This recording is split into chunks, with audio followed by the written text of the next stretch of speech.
එන හැම දිනාටම තෙරුවන් සරණයි මහා සංඝරත්නයේ අවසරයි. මේ අද අපි කතා කරන්න යන්නේ නාම රූප ගැනයි විඥානය ගැනයි. So something like, can I say welcome everybody? Yeah.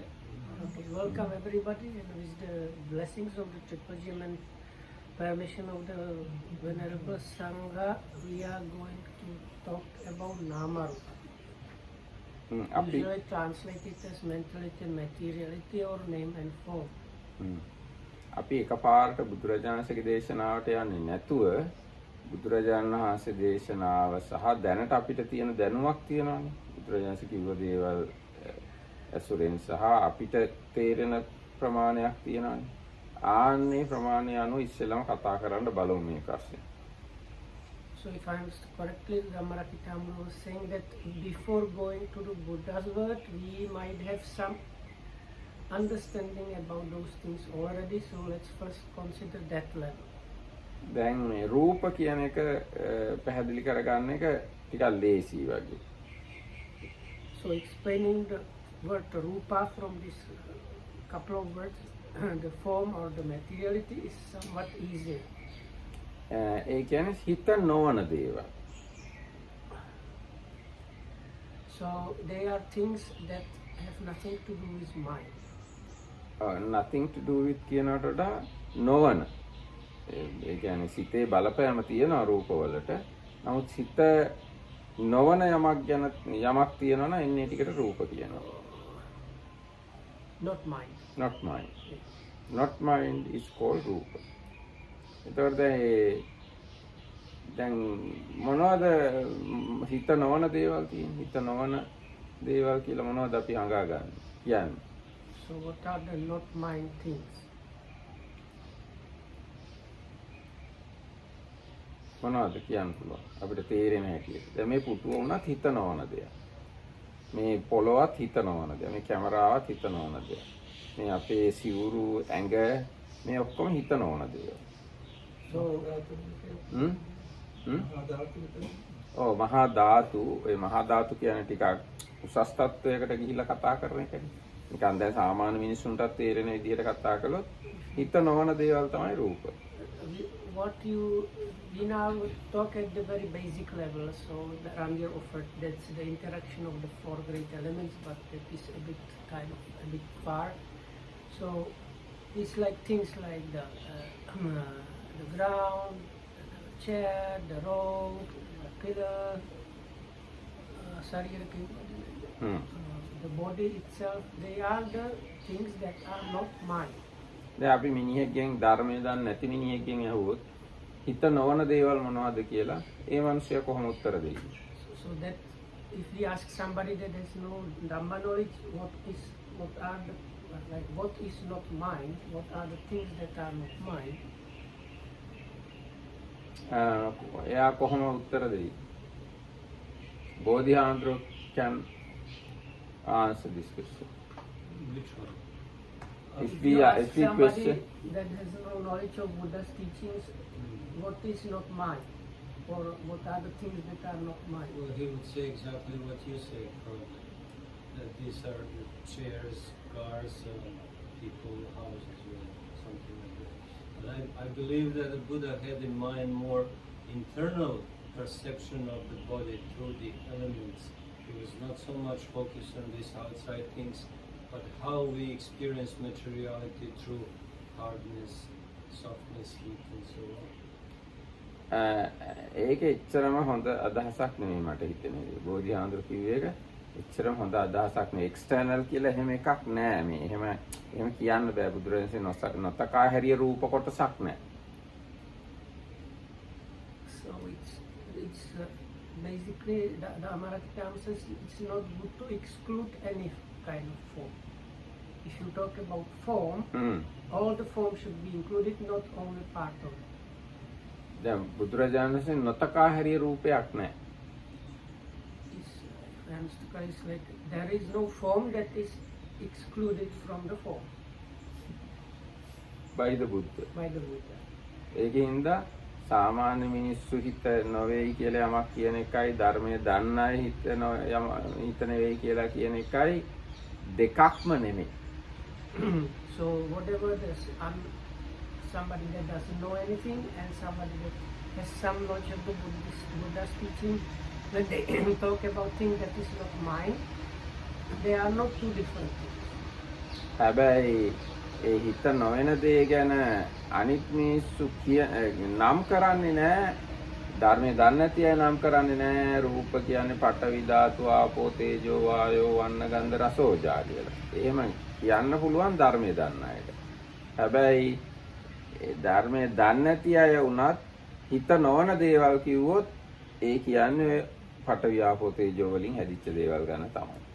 So only the people that have the knowledge might say the things that are not mind is whatever is there formed out of the element of hardness, temperature, movement, and adhesion together with these other things like color, taste, and so on. So that is somebody with the Dhamma knowledge. They might even not mention the Pali words that are used for that in the scriptures. But the normal person, they would still talk about the same things that are created out of these elements, like the cars, houses, buildings, and so on. ඔව්. ඒගොල්ලෝ එක එක නම් ගොඩක් කියයි ඔය හතර මහා ධාතුන්ට සහ හතර මහා ධාතුන්ගෙන් උපදින දේවල්. So what, if I understood correct, what the Dhamma person might summarize as interaction of the elements, like I will call him uninstructing word, like Dhamma ignoramus person would just call it by all these different names, like I don't know, pillar, house, rock, ශරීර, car, සත්තු. just what is it called normally? ඔව්. එතකොට මේ රූප කියන ටික දැන් ගැන අපිට යම් කිසි අදහසක් තියෙනවානේ. ඉතින් රූප ඉවත් කළොත් ඉතුරු ඔක්කොටම කියන්න පුළුවන් වචනේ තමයි නාම. So then from there we can also give the definition of what is mentality. If we put aside everything that is rupa, so whatever is not the rupa is the mentality. ඔව් නාම. ඉතින් මේ නාම කියන එක හැබැයි අර සමහර තැනක කියනවා මේ පස්ස වේදනා සංඥා චේතනා මනසිකාර කියලා. So in some places when the Buddha talks about it, that's different depending on the occasion. So there are occasions where the Buddha defined the nama or mentality as this contact, feeling, perception, attention, and volition. ඒ කියන්නේ ඒ නාම කියන එකේ ඊ타ත්ම ඉස්මතු වෙලා යන ප්‍රකට ස්වභාවයන් ටික අරගෙන තමයි ඒ එහෙම කියන්නේ. This is too difficult. ඒ කියන්නේ මේ Ismatu, I don't know. ඉස්මතු කියන්නේ බොහොම පැහැදිලිව පේන. හොඳට පේන. Okay, so if I understand correctly, this is out of the mentality. Some parts of the mentality are very prominent and clearly, easily understandable. So those are the ones given in that definition. ඒකම නාම කියන වචනෙට ගැලපෙන ටිකේ කියන්නේ. And also they are very much fitting the word nama itself. Because okay. ඔබවන්සේ කියනවා nama. නාම කියන එක අටුවාවේ තෝරලා තියෙන්නේ ආරම්මන අභිමුඛං චිත්තස්ස නමනතෝ නාම. So it is the definition in the commentaries for the word nama has to do with the word namati, which means like bend, right? So it is the one thing that bends towards the object of the experience, or like in English you might say like apprehends. Bends because it describes it? Is that how it bends? No, it bends to take the object. To take. That's why I said the apprehension kind of thing. ඉතින් ඒ අර නමන ලක්ෂණය ප්‍රකටව තියෙන ටික තමයි ඔය පස්ස වේදනා සංඥා චේතනා මනසිකාර ටික. This definition given by the Buddha is very much fitting this idea that this is the mental part of the experience that goes to take the object really, or bends to take the object, that is mental contact, experiencing, perceiving, attention and volition. එතකොට ඒ දැන් පටිච්චසමුප්පාදේ නාම රූප කියනකොට නාම කියලා ඔන්න ඔය නමන ක්‍රියාවලියට අනුකූල ටික තමයි පෙන්නලා තියෙන්නේ. So in this definition, the Buddha gave this definition when talking about the dependent origination in one place or two. Like it's like one may be two places in the scriptures, and at that occasion, because of the way of the Buddha was explaining, the mentality was defined this way as the kind of apprehending quality that is kind of going to take the object. හැබැයි තව ගොඩාක් ගති තියෙනවා. ඔය අරමුණක් ගැනීම කියන එක සිද්ධ වෙන තව ගොඩාක් ගති තියෙනවා. ඒ ඔක්කොගෙම ගති ඔතන කියන්න විදිහක් නැහැ. එතෙන්ට කියන්න බෑ ඒක. So there are so many other things when the apprehension of objects happens, but it's something like during the discourse there was not proper place and like space for it to put this other extra information there. දැන් උදාහරණයක් විදිහට ඔයා කවුද කියලා අහුවොත් මං කියනවා මං ධම්මරක්කිත කියලා. So this is like illustration. Let's say somebody comes along and asks, who are you? And the Marakata Hamdu says, I am Dhammarakita.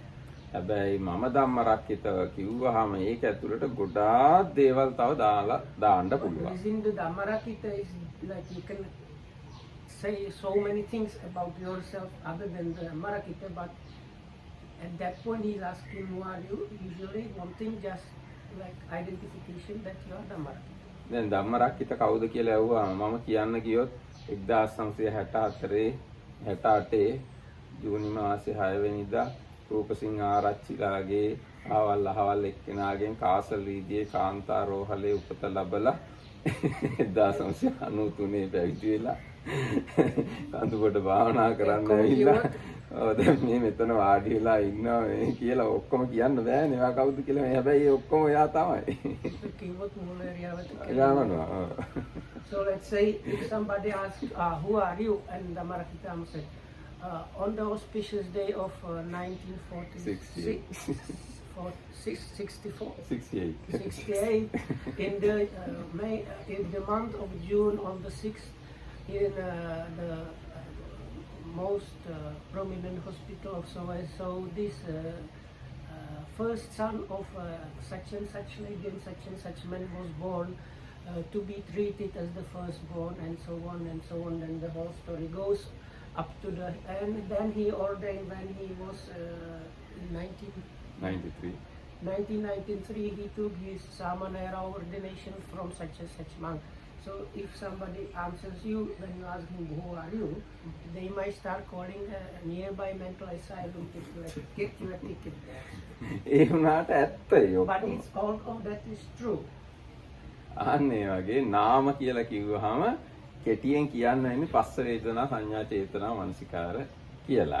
හැබැයි ඒකේ පසුබිමේ අර ඔක්කොම චිත්ත චෛතසික ටික දාන්න පුළුවන් ඒක ඇතුළට. So like that the nama is the mentality, and the Buddha gave this short kind of most prominent part as explanation there, but there are so many other things as factors and functions happening there which are true and are there, but they have been not given at that point. දැන් මේ පටිච්ච සමුප්පාදය ගැන කතා කරනකොට නාම රූප පත්‍ය විඥානං විඥාන පත්‍ය නාම රූපං කියලා පැහැදිලි කරන හින්දා නාම කියන එකෙන් විඥානේ එළියට අරන් කතා කරනවා. Now there is part of the question was in a few places the dependent origination stops at the level of conditioned by consciousness, the mentality arises, and conditioned by mentality and materiality, the consciousness arises. There is no talk of sankhara and ignorance there. So in those places, the Buddha, when he was trying to explain this dependency and conditionality, because part of the question was consciousness itself, the consciousness was not included within the definition of the mentality, because it was not part of it. ඒක මේ වෙනම highlight කරලා විඥානය වෙනම පෙන්වන්න ඕන හින්දා ඒක වැදගත් කාර්යයක් නිසා. Because the consciousness itself was part of the topic or the question, so it was given another place and explained separately aside from the mentality. හැබැයි ඇත්තට බැලුවාම consciousness කියලා එකක් වෙනම තියෙන විදිහක් නැහැ නාම නැතුව. ඒ වගේම නාම කියලා එකක් තියෙන විදිහක් නැහැ conscious නැතුව. Consciousness But නැතුව. if you look at it properly, there cannot be talk about consciousness without mentality and about mentality without consciousness.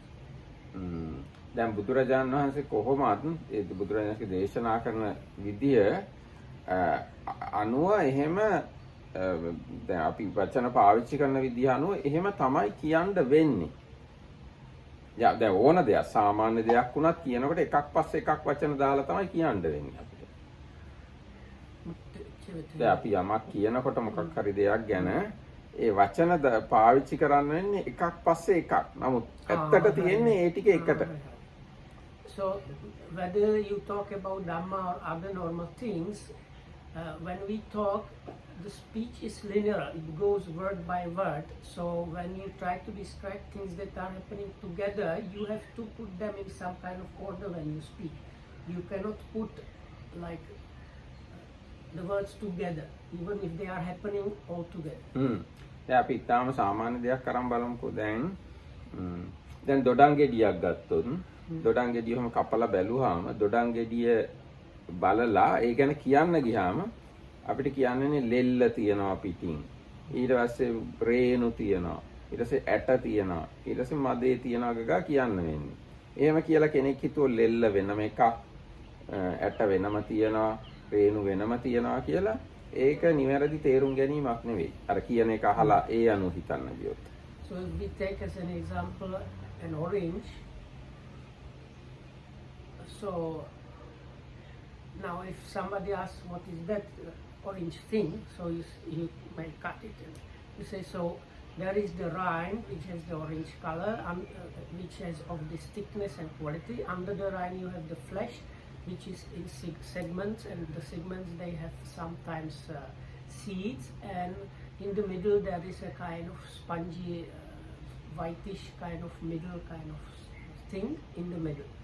But if you describe it that way and somebody, so there is a rind alone and there are the fleshy segments, and there are the seeds as something like completely separate, and there is the middle stalk of kind of thing, is a kind of not correct understanding, because if it's an orange, everything is there together.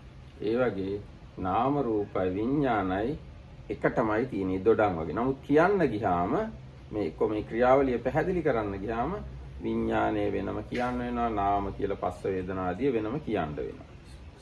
So like the orange, consciousness and mentality are there always together, happening together, but when you try to talk about them and describe them, you take them sometimes apart and describe first this one, then that one. ඒකම දැන් ඒ දොඩම් ගෙඩිය අර ඒව එකට එක උපකාර කරනවා වගේ නාම රූප විඥාණයට උපකාරයි, විඥානේ නාම රූප වලට උපකාරයි. දැන් ඒක දොඩම් ගෙඩිය උපකාර කරනවා කියන්නේ දොඩම් ගෙඩියේ ලෙල්ල වගේ එක උදව් වෙනවා රේණු තියෙන්න. රේණු තියෙන එක උදව් වෙනවා ඇට තියෙන්න. රේණුයි ඇටයි ලෙල්ලයි ඔය ටික තියුණොත් තමයි මැද්ද තියෙන්නේ. ඒ වගේ ඒ එක එක කොටස් අනිත් කොටස් වලට උපකාර වෙමින් එක ඒකකයක් වශයෙන් ක්‍රියාත්මක වෙනවා. And like the orange, the mentality and consciousness, they assist one another. So the flesh is kind of keeping the shape of the rind, and the rind is protecting the flesh, and both of them are keeping the seeds, and the middle has another function there, kind of like something. It's a kind of skin. ඔව් එතකොට දැන් I දොඩම් think it's ගෙඩියක් about right, no, these oranges. Yeah, it's that white bit between the skin and the Okay. දැන් එතකොට දැන් දොඩම් ගෙඩියක උනත් ලෙල්ලයි අර රේනුයි ඇටයි මැද්දේ කෑල්ලයි එකිනෙකට උපකාරයි. ඉතින් ඔන්න අනිත් විදිහට කියන මැද්දේ කෑල්ල ලෙල්ලට උපකාරයි ඇට ටික රේණු වලට උපකාරයි. එහෙම එකිනෙකාට උපකාර වෙමින් තමයි ඒ ටික එක ඒකකයක් වශයෙන් තියෙන්නේ. ආන්නේ වගේ තමයි විඥානයේ නාම වලට උපකාරයි නාම විඥානයට උපකාරයි වශයෙන් තමයි නාම සහ විඥානයේ ක්‍රියාත්මක වෙන්නේ. So that's why, like with the orange, those things they just work together, and one is assisting the another. Same way, the consciousness and mentality and consciousness assist one another. දැන් ඒ පටිච්චසමුප්පාදය ගැන කතා කරන අවස්ථාවේදී විඥාන පත්‍ය නාමං නාම පත්‍ය විඥානං කියලා කියන්න පුළුවන්. So there is a third point where you talk about dependent origination, where you can correctly give this statement that the consciousness conditions the mentality and materiality, and the mentality and materiality conditions the consciousness. දැන් ඇත්තටම මම මෙටීරියලිටි එක ගත්තේ නැතුව කිව්වේ. ඒ කමක් නැහැ. ඔහොම කිව්වත් කමක් නැහැ. හැබැයි තව සමහර වෙලාවකදී පටිච්චසමුප්පාදයේ අර පත්‍ය පච්චයා කියන වචනේ දාලා කියන්නේ නැතුව නිකන් ධර්මතාවයක් වගේ කතා කරනකොට අපිට නාම කියන එකට විඥානයක් දාලා කතා කරන්න පුළුවන්. ඒ කියන්නේ වේදනා සංඥා සංඛාර විඥාන කියලා සමස්තය වශයෙන් අරගෙන කතා කරනකොට කතා කරන්න පුළුවන්. So if we leave out a kind of way of explaining along with the dependent origination, especially the word paticca, which means like conditioned by something else, then we can put the word consciousness at the end of the mental things, so and then we are getting to the way it's described in the five aggregates. අන්න හරි. එතකොට අපි කතා දැන් ඒ වගේ ලාට අපි කතා කරන්නේ නාම කියලා වේදනා සංඥා සංකාර විඤ්ඤාණ. So in that kind of when the life situation is talked about in terms of the aggregates, then it becomes materiality plus Vedana, Sanya, Sankhara and Vijnana, that is form or materiality plus the experiencing, perceiving formations and consciousness. So then you have the like mentality, consciousness there in that. දැන් ඒ ක්‍රම දෙකටම කතා කළත් ඒ දෙකේම කිසිම අවුලක්වත් ගැටීමක්වත් වරදක්වත් නැහැ මට තේරෙන හැටියට. So according to the Markika's understanding, there is no contradiction or problem at all arising in these two descriptions about these things. දැන් අපි Or පංචස්කන්ධ disparity, there is nothing to be confused about. ඒ කියන්නේ දැන් අපි පංචස්කන්ධය ගැන කතා කරනකොට හැමතිස්සෙම පංචස්කන්ධ කතාවේදී බුදුරජාණන්සේ කියන්නේ රූපය අනිත්‍යයි, වේදනා අනිත්‍යයි, සංඥා අනිත්‍යයි, සංකාර විඥාන අනිත්‍යයි කියලා. ඒ ගැන කතා කරනකොට තමයි මේ පහ කතා කරන්නේ. So whenever the Buddha talks about the five aggregates, he says the form aggregates impermanent, experiencing is impermanent, perceiving impermanent, formations impermanent, consciousness impermanent. හැබැයි අපි පටිච්චසමුප්පාදය ගැන කතා කරනකොට එහෙම නෙවෙයි කියන්නේ විඥාන පත්‍යා නාම රූප. එතෙන්ට අනිත්‍ය වචනයක් අපි ඍජුව සම්බන්ධ කරන්නේ නැහැ. So mostly in the context of dependent origination or a kind of causality descriptions, the impermanence is not mentioned that way. It's mostly mentioned by using this condition by the word paticca.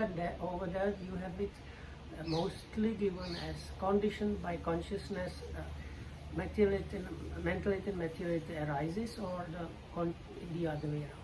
ඒක හරියට දැන් අර රූප වේදනා සංඥා සංකාර විඥාන පහ කියලා පංචස්කන්ධයක් තියෙනවානේ. ඒ පංචස්කන්ධය වැඩ කරන විදිය, ඒක ක්‍රියාත්මක වෙන විදිය තමයි පටිච්චසමුප්පාදයේදී කතා කරන්නේ. So the five aggregates is one thing, one way of classification or explaining, but when you want to talk how they actually work, how it's all functioning, then you have, for that you have the dependent origination kind of causality kind of way of explaining. එතකොට දැන් මේ පටිච්චසමුප්පාද ක්‍රියාවලිය පටිච්චසමුප්පාදය ගත්තාම ඒකේ පංචස්කන්ධය විවිධ ආකාරවලින් ක්‍රියාත්මක වීම තමයි පෙන්වන්නේ. So within the classical dependent origination with 11 or 12 links, you have actually like different places describing different parts of the functioning of the 5 aggregates. දැන් උදාහරණයක් විදිහට විඥාන පත්‍ය නාම රූපං කියනවා. නාම රූප කියන්නේ පංචස්කන්ධයම තමයි. So the link we were talking about, the condition by consciousness, mentality, materiality arises, that's talking about the whole of the 5 aggregates. Oh, mentality and materiality කියන්නේ පංචස්කන්ධය තමයි. ඊට පස්සේ කියනවා නාම රූප පත්‍ය සලආයතන. සලආයතන කියන්නේ පංචස්කන්ධයම තමයි. So then conditioned by mentality and materiality, the sense basis or 6 basis for contact. So that's the 6 sense bases are again 5 aggregates. ඊට පස්සේ ඔහොම ඊළ සලආයතන පස්ස වේදනා පස්ස කියන්නේ ආයි පංචස්කන්ධයේම එක කොටසක්. වේදනා කියන්නේ පංචස්කන්ධයේ එක කොටසක්. තණ්හා කියන්නේ පංචස්කන්ධයේ එක කොටසක්. උපාදාන කියන්නේ පංචස්කන්ධයේ එක කොටසක්. ඊට පස්සේ ජාති කියන්නේ පංචස්කන්ධයේම උපත. ඊට පස්සේ සංකිට්ඨේන පංච උපාදානස්කන්ධා කියන්නේ ඒත් පංචස්කන්ධයම තමයි. So then the links, other links are the contact or mental contact is part of the 5 aggregates, feeling or experiencing Vedana, another part of the 5 aggregates, craving and clinging also parts of the 5 aggregates. Bhava is also like that. And then jati or birth is a way of production of the 5 aggregates. And then you have the suffering, big suffering group, which the Buddha says in short, the 5 aggregates subject to clinging are suffering. So then you have again the 5 aggregates subject to clinging there. ඔව් එතකොට අවිජ්ජා කියන තැන ඉඳන් අර සංකිට්ඨේන පංච උපාදානස්කන්ධා දුක්ඛා කියන තැනට යනකම මේ පංචස්කන්ධයම තමයි විස්තර කරන්නේ. So starting from the ignorance up to the, in short, the 5 aggregate subject to clinging are suffering, the whole like usual like chain of dependent origination is about the 5 aggregates. දැන් ඒක හරියට දැන් අපි ගහක් ගැන කතා කරනකොට ඇටේ ගැන කතා කරනවා. ඇටයක් හිටෙව්වා කියලා කියනවා. ඒත් ගහම තමයි. ඊට පස්සේ පැලයක් හැදුනා කියලා කියනවා. ඒත් ගහම තමයි. ඊට පස්සේ ගහ හොඳට මේරුවා කියලා කියනවා. ඒත් ගහම තමයි. ඊට පස්සේ ගහ දැන් මහා ගහක් වුණා අතුපතර විහිඳිලා අඩි 60 70 කුස ගිල මහා ගහක් වුණා. ඒත් ගහම තමයි. ඊට පස්සේ ගහ මැරුණා කියලා කියනවා. ඒත් ගහම තමයි. ඒ කොළ ඔක්කොම හැලිලා ගියා කියලා කියනවා. ඒත් ගහම තමයි. ඊට පස්සේ දර කඩක් වගේ වුණා කියලා කියනවා. ඒත් ගහම තමයි. ඔය ඔක්කොම වචන වලින් කියන්නේ ගහම තමයි. ඒ වගේ විවිධ නම් වලින් ඔය කියන්නේ පංචස්කන්ධෙම තමයි. So like when we talk about a tree, from the beginning you say there was a seed that started growing, and that you are already talking about the tree. Then it becomes the sapling, and then a small like seedling tree. And then it becomes a young tree, and then it becomes a proper adult tree, then it becomes this like I don't know the English word is, they call them like ruler of the forest, very thick and high tree in its like pride. Then this starts drying and aging, so then again you are talking about the tree, then you say there is a dead tree over there, and then the dead tree has fallen down, and then the dead tree is turning into like sawdust and is being eaten by these animals, and then you have just heap of this kind of rotten wood, and that is still actual description of the tree. ඒ වගේම තමයි ඔය පංචස්කන්ධය ගැනම තමයි පටිච්චසමුප්පාදය ගැන කතා කරන්නේ. පටිච්චසමුප්පාදය කියන්නේ පංචස්කන්ධය, පංචස්කන්ධය කියන්නේ පටිච්චසමුප්පාදය. Like that, when you talk about dependent origination, it is really, you are talking about different aspects of the five aggregates. And when you talk about the five aggregates, you are actually talking of about different aspects of dependent origination. ඉතින් මම හිතනවා ඒ සෑහෙන ඒක කාරණා පැහැදිලි වෙන්නේ නැති. හැබැයි පටිච්ච සමුප්පාදය කියලාවත් පංචස්කන්ධය කියලාවත් සාමාන්‍ය මිනිස්සුන්ට ඕවා තේරෙන්නේ නැහැ. ඒ විදිහට හිතන්නේ නැහැ. සාමාන්‍ය මිනිස්සු හිතන්නේ මම, සත්වයෝ, පුද්ගලයෝ, ආමුදුරෝ, ළමයි, මිනිස්සු, ගෑනු ඒ විදිහට තමයි හිතන්නේ. ලෝකය, විශ්වය ඒ විදිහට තමයි මිනිස්සු හිතන්නේ. So normal people probably don't think along those categories like five aggregates and dependent origination. For them there is the universe, the world, the earth, the continent, the town, monks, boys, girls, cars, buildings. They talk and think about experiencing those terms. Some more I and me, people, being, soul, gods, brahmas, whatever. ඔක්කොම පංචස්කන්ධය dependent origination තමයි. ඉතින් අන්නේ විදිහටයි ඔක තේරුම් ගන්න සුදුසු. ඒකින්ද අර උන්වහන්සේ හව ප්‍රශ්නේ මුලටම ආයි ගිහින් බැලුවොත් නාම කියලා පස්ස වේදනා සංඥා චේතනා මනසිකාර කිව්වත් ප්‍රශ්නයක් නැහැ. නාම කියලා වේදනා සංඥා සංකාර විඥාන කිව්වත් ප්‍රශ්නයක් නැහැ. දෙකම එකම දේ ගැන තමයි කතා කරන්නේ. So if we go back to another body's question, there is really no question there, no discrepancy or confusion there, because it's true that the mentality is those like contact, feeling and so on, as well as the different other classification that was mentioned before. There is no discrepancy there between the five aggregates description and the dependent origination description. හැබැයි ඉතින් දැන් අපිට මේ ගැන මෙහෙම කතා කළාට ඔය කාරණා අපේ පෞද්ගලික අත්දැකීමක් විදියට පැහැදිලි වෙන්න නම් ආර්ය අෂ්ටාංගික මාර්ගය වඩන්න ඕනේ. But if we want to get first-hand experiential understanding about those things, we need to cultivate the Eightfold Noble Path. ඒ ආර්ය අෂ්ටාංගික මාර්ගය වැඩිීමේදී සම්මා දිට්ඨිය කියන එක ඉතාම වැදගත් දෙයක්. So out of this Eightfold Noble Path, the first factor is Samma Ditti, translated usually as right view or understanding. ඒක ඉතාම වැදගත්. එතකොට ඒ සම්මා දිට්ඨිය තේරුම් ගන්නකොට සත්‍ය ආකාර දෙක තේරුම් ගැනීම ඉතාම වැදගත්. සම්මුති සත්‍ය සහ පරමාර්ථ සත්‍ය කියන්නේ. So if then part of the right views understanding, Dhammaratthana says, is this understanding about the ultimate truth and conventional truth.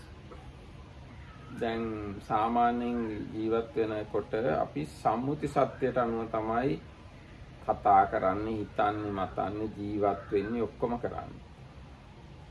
So in the normal situation, we are living according to the conventional truth. ඒතර අපේ මනස condition වෙලා තියෙන්නේ සම්මුති සත්‍යයට අනුව. And our minds are also conditioned for this conventional truth, or you may call it even conventional reality. එතකොට අපි කියන්නේ මම නිවන් දකින්න ඕනි. මට දුකයි. මේ අනිත් අය හොඳට සිල් රකින්නවා. මම සිල් රකින්නේ නැහැ. මේගොල්ලෝ භාවනා කරනවා, මම භාවනා කරන්නේ නැහැ. ඔහොම තමයි අපි හිතන්න පුරුදු වෙලා ඉන්නේ. කන්වෙන්ෂනල් ට්‍රුත් එකට අනුව තමයි. Our habitual thinking goes along the lines like, I am not doing so well, they are doing much better. I am not so, my virtue or morality has kind of breakages. The other people are very virtuous, observing everything. their meditation is going well, my meditation is not going well. I need to get Nibbana. So all of these are along the conventional truth. අනිත් පැත්තට හිතන්න. මම තමයි හොඳට භාවනා කරන්නේ, අනිත් අය හොඳට භාවනා කරන්නේ. මම තමයි හොඳට සිල් රකින්නේ, අනිත් අය හොඳට සිල් රකින්නේ. Or it can be the other way around. Oh, I am so virtuous, the others, they have so many mistakes. My meditation is really progressing, the others are not really meditating properly. And so ඒ ඔක්කොම සම්මුති සත්‍යය. So all these, they are going along this usual conventional reality ways of thinking. හැබැයි ඒගොල්ලොයි මමයි සිල් රකින්න එකයි සිල් නොරකින්න එකයි නිවන් දකින්න ඕන එකයි නිවන් දකින්න ඕන නැති එකයි ඔය ඔක්කොම රූප වේදනා සංඥා සංඛාර විඥාන වශයෙන් තේරෙනවා නම් පේනවා නම් අන්න ඒක පරමාර්ථ සත්‍යය. But if you understand whether it is I just need the Nibbana, I am already close to the Nibbana, my meditation is good, my meditation is rubbish, I am so virtuous, oh I am this immoral bit. So all these things, so if you see them all, whether it's this way, that way or another way, this is just form, experiencing, perceiving, mental volition or formations and consciousness working, then you see the ultimate level, the ultimate truth. ඉතින් මේ පරමාර්ථ සත්‍ය දකින්නකොට අර පටිච්චසමුප්පාදෙත් තව පැහැදිලි වෙන්න පුළුවන් අපිට. When you start getting glimpses of this ultimate level or ultimate truth level or absolute, sometimes it's absolute, I don't know which one is better. So then you might get better and better understanding of this dependent origination or conditioned arising. එතකොට ඉතින් දැන් dependent ඔරිජිනේෂන් එක හොඳට පැහැදිලි වුණොත් ඒ සත්වය පුද්ගලයෝ ජීවීන් ලෝකේ විශ්වය ඕවා වෙනුවට අවිද්‍යා ප්‍රත්‍යයෙන් සංස්කාර වෙනවා. අවිද්‍යා නිරෝධයෙන් සංස්කාර නිරුද්ධ වෙනවා කියලා පැහැදිලි වෙන්න පුළුවන්. So if you see it more and more, then you see this whole like world, universe, and the beings within that. What is there is just that conditioned by ignorance. There are formations and conditioned by our formations, other things. When the ignorance has ceased, also the formations are ceased, and so on. ඉතින් මම හිතන්නේ ඔය ඇති ඔය ගැන කතා කළා. So the Marktam's is things that might be enough. I have one question. Because the word nama also in Pali means also name. So that's why in the old translations sometimes it was translated as name and form. Because of that, some people were explaining that here the mentality means like conceptualization. So because when we experience something in our minds, we create like entity with a name for it. So they said that the name form part of the dependent origination was about that. If you can එහෙමත් කියන්න පුළුවන්. දැන් හිත කියන එක ඔය වචන වලින් කියන්න විතරයි පුළුවන්කම තියෙන්නේ. ඇත්ත හිතක් පෙන්වන්න එහෙම විදියක් නැහැ. ඒකින්ද හිත කියන කැලලට අපි නාම කියලා කියනවා. නාම කියලා කියනවා. මොකද ඇත්තට නම් දැන් ඇත්තට අපිට පඨවි කියලා මොකක් හරි කියන්න පුළුවන්. පඨවි ආපෝ තේජෝ ආයෝ ඒවා අපිට මේ නිකන් තේරුම් ගන්න පුළුවන් ගතිය, සමීප ගතියක් තියෙනවා. හැබැයි අර නාම කොටසට අයිතිව නම් වගයක් විතරයි වගේ. ඒ වගේ මම කියන්නේ. I don't know if the question is so that if you tell it in Sinhala. No. Their point was because they basically talk, I think we would call it Panyati. So their point is that the Buddha here talks about the Panyati without using the word Panyati. And then when the Nama Rupa Nirodha means that you should get beyond the concept just. No, it is So my question then would be: is it correct to call this panyati as nama or not? not correct. Nama is one thing, panyati is one thing. Nama is absolute truth. Panyati is not absolute truth. But without panyati, you can't explain absolute truth. As example, we say Vedana. Vedana is a panyati, but Vedana is really a absolute truth. We can experience it. Banda, is that because it's an abstraction? Is that the problem? Is that the problem we're dealing with? Yeah, but I don't know. I think my question got through, and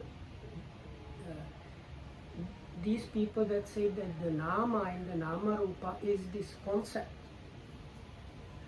This is like we talk about different things, because like if you consider the whole mental part of the experience as nama is different than saying that the nama there is the concepts that we have. ඒක සම්පූර්ණයෙන් වෙනස්. Yes. නාම කියලා කියන්නේ ප්‍රඥප්ති නෙවෙයි. නාම කියලා කියන්නේ පරමාර්ථ ධර්ම. හැබැයි පරමාර්ථ ධර්ම ප්‍රකාශ කරන්න විදියක් නැහැ ප්‍රඥප්ති නැතුව. Without the panyati is like designation or like the concepts about things that we have, and we have names for them usually. So if you want to express anything, you need the designations or like words for things, otherwise you cannot, or we don't know how to communicate without that. දැන් උදාහරණයක් විදිහට දැන් නිබ්බාන කියන්නේ පරමාර්ථ ධර්මයක්. හැබැයි නිබ්බාන කියන වචනේ ප්‍රඥප්තිය. ඒ ප්‍රඥප්ති වචනේ නැතුව නිබ්බාන කියන පරමාර්ථය ගැන කතා කරන්න කියන්නේ. So nibbana is an ultimate truth or reality kind of thing, but the word nibbana itself is a designation, is a like description of something, but without a description we cannot talk about it at all. But Bante, if we can't do otherwise but communicate by way of concepts, can we ever get out or closer or away from this notion of self? We can. Because the path to go out of soul or identity, the path to come out of identity or soul or whatever is explained by the Buddha using words. So using Buddha's words, we can come out of the identity. That is this path. Noble path is the path to come out of concepts. That's why we need the Buddha. Probably. Yes, we need the Buddha. Like Yes. the Pacceka Buddhas, their enlightenment was almost at the same level as the Samma Sambuddha, but because it's so difficult thing to explain, they lack the capacity to explain, and they were so much higher than we are. Yes, but I like to amend little bit. Pacceka Buddhas not almost same as Samma Sambuddhas, but Pacceka Buddhas also have realized the Four Noble Truths, but their levels, if we consider the levels, they are very different. Samma Sambuddhas are extremely huge personalities. Pacceka Buddhas can be very silent and very little kind of personalities, but both have realized Four Noble Truths. Beyond Four Noble Truths, Samma Sambuddhas have Shad Asadharana Jnana, which is not available in Pacceka Buddhas. And again, as Vinithandra mentioned, Pacceka Buddhas can't explain ultimate truth to the others, whereas Samma Sambuddhas can explain others ultimate truth and can make others realize. Does it mean that Pacceka Buddhas as a rule are not teaching anybody, or does it mean that they sometimes teach, sometimes not, things like that? Normally they don't teach Four Noble Truths to others, but they recite some stanzas. Like when people offer dana, they say, Ichchitam pattitantu ihan kippameva samijjatu sabbe purentu chitta sankappa chando panna rasiyata. So this is the stanza used by Pacceka Buddhas. When people offer dana, they blessed using this stanza. Ichchitam pattitantu ihan. That means whatever you like and whatever you wish to have, kippameva samijjatu. Come true quickly. But now it's coming to my mind that there is even one whole sutta in Sutta Nipata that is told by Pacceka Buddha. Right? Actually, it is a sutta taught by the Buddha. It is a collection of Pacceka Buddha's gathas. Lot of Pacceka Buddhas are there. One Pacceka Buddha uttered one gatha, another one, another gatha. So Buddha collected all gathas and recited this one sutta. This is Kaggavisana Sutta. Like that, there are Pacceka Buddha's utterance taught by our Buddha. Lokoramudra said he thinks some parts of these Upanishads might have come from some Pacceka Buddhas. But they kind of borrowed them and included them in the Upanishads. Who thinks that? But he says it was his kind of idea, but because some they talk about Nibbana in the Upanishads, and they were kind of collections of kind of hermits and people like that. So Lokam said some of these things that are very similar to what we have probably might have been like maybe not the Pacceka Buddha, but somebody heard it and put it there. Yes, because this Upanishad came after Buddha. Now there are 4 literature levels in Hinduism. First one is Veda, next one is Brahmana, third one is Aranyaka, fourth one is Upanishad. So this Upanishad came after Buddha. So easily those Brahmins could learn Buddha's teachings and can include into Upanishad also, and I am not sure about it. Anyway, in our literature, our Tripitaka commentaries, not mention anything about Upanishad and not saying anything about relationship between Upanishad and Pacceka Buddhas. So it is good to understand difference between Pacceka Buddhas and Samma Sambuddhas. Pacceka Buddhas, though they themselves realize 4 noble truths, they don't have this very special 6 jnanas. They are Indriya Paropariyatya Jnane, This the knowledge of understanding of minds of others. Indriya, others. Sorry, the faculties of others. And Asyanusaya Jnana. And these underlying tendencies and other habits, kind of. ඊට පස්සේ මහා කරුණා සමාපත්තිය ඥාන. And the mastery of the great compassion attainment. යමක පාටිහාරය ඥාන. And this twin miracle kind of thing. ඊට පස්සේ සබ්බඤ්ඤත ඥාන. And this Buddha specific omniscience. අනාවරණ ඥාන. I don't know what that one is. අනාවරණ means no Uncovered. curtain. No. Okay. මේ ඥාන 6 පසේ බුදුරජාණන් වහන්සේලාට නැහැ. So these 6 silent Buddhas or individual enlightenment, because the word Pacceka means for oneself really. So like individual enlightened ones, they don't have these 6. ඒ නිසාම ඒ බුදුරජාණන්සලට අනිත් අයගේ හිතේ තියෙන ඉන්ද්‍රිය වැඩිලා තියෙන ප්‍රමාණය කෙලස් තියෙන ප්‍රමාණය බලලා බණ කියන්නත් බෑ. So because of the when they meet others, they don't have the ability to check this person's faculties this way. Their underlying tendencies and other tendencies are working this way. So they don't have these. So because of that, they cannot teach properly.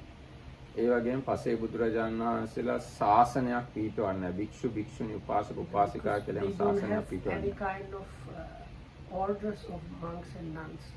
ඒ පසේ බුදුරජාණන් වහන්සේලා විනය පිටකයක් පනවන්නේ නැහැ. Upasaka actually, නෑ. එහෙම just like උපාසක. a individual one kind. Oh. So they don't have Vinaya set of rules. They don't have even Sutta. Hmm. And they don't have really followers other than like some local people here and there, but not as like a big group of people who officially follow. දැන් අනිත් එක මේ විනය පනවනවා කියන එක බුදුවරුන්ට විතරක් විශේෂ වෙන දෙයක්. සම්මා But සම්බුදුවරුන්ට. it goes the other way around. It's only the Buddhas that can properly establish Vinaya, the discipline code for the monks and nuns. ඒ විනය පනවපු හින්දා තමයි මේ අවුරුදු 2500ක් තාම මේ ශාසනයේ And ඉන්නේ. it is because of this Vinaya being established by the Buddha that still we have the Buddha's teachings now. පසේ බුදුරජාණන් වහන්සේට ඒ මුකුත් කරන්න බෑ. So these individual enlightened ones, they don't have this, and because they don't have orders, they don't have followers and monks, nuns, and they don't have any scriptures, so there is nothing left over after them really. ඒ නිසා පසේ බුදුරජාණන් වහන්සේ සම්මා සම්බුදුරජාණන්සේ අතර ලොකු වෙනසක් තියෙනවා කියලා There is a කියනවා. big difference between the Samma Sambuddha and Pacceka Buddha. හැබැයි ඒ දෙදෙනාම අවබෝධ කරන නිවන එකයි. But the Nibbana is realized both. They realize Nibbana. එහෙනම් අද මෙතකින් සමාප්ත කරන හැම දිනකටම සිදුවන්සර්. Finish today. May you be well and happy, and thanks for listening.